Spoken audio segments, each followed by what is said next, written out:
我教你一招咧，仲癲啲嘅。你留意下我嘅右手係完全冇喐過㗎，係咪好神奇呢？但係彈落去呢，仲高級過平時彈嗰啲 chord 喎。今日咧就同你揭示呢一個秘密，即刻開始。好啦，呢一個秘密咧就係當我哋見到 C 呢一個和弦嘅時候咧，我哋自然咧就右手我哋就彈 C E G 啦，係咪？咁我哋彈咗落去之後咧，佢會轉和弦㗎嘛。你見到下一個咧係 A minor 嘅話咧，咁你就記住佢一模一樣咁樣彈。呢一刻咧，可能你會覺得好奇怪，轉曲喎，唔係右手要轉咩咁樣？係啦，你先試咗先。跟住咧，到你見到 F 呢個 chord 嘅時候咧，你點啊？你隻右手咧又係咁樣彈，即係換句話講咧，無論係 C 啦、A minor 啦，定係 F 啦，你右手咧都堅持住就係 C、E、G 唔變咁樣嘅。咁去到幾時咧？你先喐咧？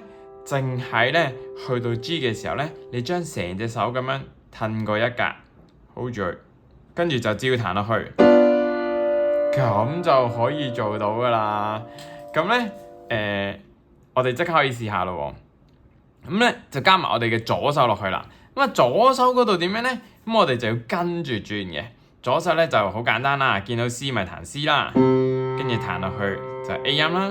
然之後咧呢個就 F 啦，再隔離 G。咁我哋練佢幾次先？就係 C A F G， 係啦，即係呢個咧就好似波子棋咁樣啦，跳一格，跟住再跳一格，跟住再隔離一隻。咁我哋咧試下去咯喎，咁一齊彈啦 C， 跟住右手咧唔變，左手 A， 右手唔變，左手彈 F。OK， 跟住然之後一齊變啦。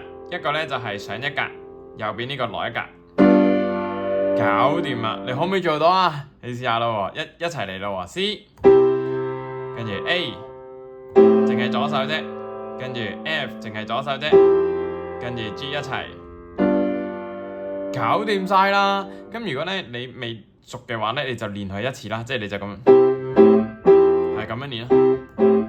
哇，咁啊好快啊練到啊！完全唔識彈琴冇問題，咁樣彈就得啦。好，跟住最後 G， 咁個效果會係點樣呢？犀利啦呢個，睇住咯喎。盼望你沒有為我又再到暗中淌淚，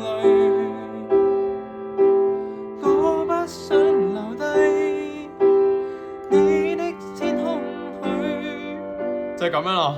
咁你已經可以做到係咪？咁咧可以同你解釋一下呢個係咩嚟嘅咧？咁當我哋彈呢個 C 嘅時候咧，哇！你一轉咗去呢個 A 嘅時候咧，即刻會出現一個高級嘅和弦，就係咩啊 ？A minor 7，哇，幾犀利呢個7音。跟住咧，你再轉到 F 嘅話咧，呢個仲勁，叫做 F major 9添，係啊。咁你話喂唔識樂理喎咁樣，唔緊要㗎。你見到係C 啦、A minor、F 咁樣彈咧，就冇死㗎啦。然後咧，最後咧，你只不過係將見到 G 嘅時候褪一格啫，咁你就會彈咗 G7 呢個 chord 啦。咁呢啲好多時候都係大家要學好耐先可以做到啦。咁但係咧呢度咧就唔使嘅，你一夜可以做到噶啦。咁你話係咪淨係得呢首歌係可以咁樣做啊？其實唔係噶。上一次咧我哋咪試過用喜歡你呢首歌嘅，咁咧我哋都一樣可以嘅喎。我哋試下去咯喎，咁就會咁啦。世代風濕透黃昏的街道，抹去雨水，雙眼無辜地仰望，係嘛？即係完全係啱嘅喎，咁樣咯。跟住後邊嗰句咧，你就試下自己而家試下，你聽下個感覺係點樣先。跟住你試完之後咧，你再聽翻我呢個咯。望向孤單的晚燈，是那傷感的記憶。又得咗咯喎，第二句。再次翻起心裏無數的思念，以往片刻歡笑仍掛在臉上，願你此刻可會知，是我終生的說聲。就係咁樣啦。咁你副歌咧一樣都可以照樣咁樣彈嘅，因為裡面啲和弦都係一樣噶嘛。咁所以咧呢個咧咁簡單嘅彈法咧，你就可以即刻記低佢啦。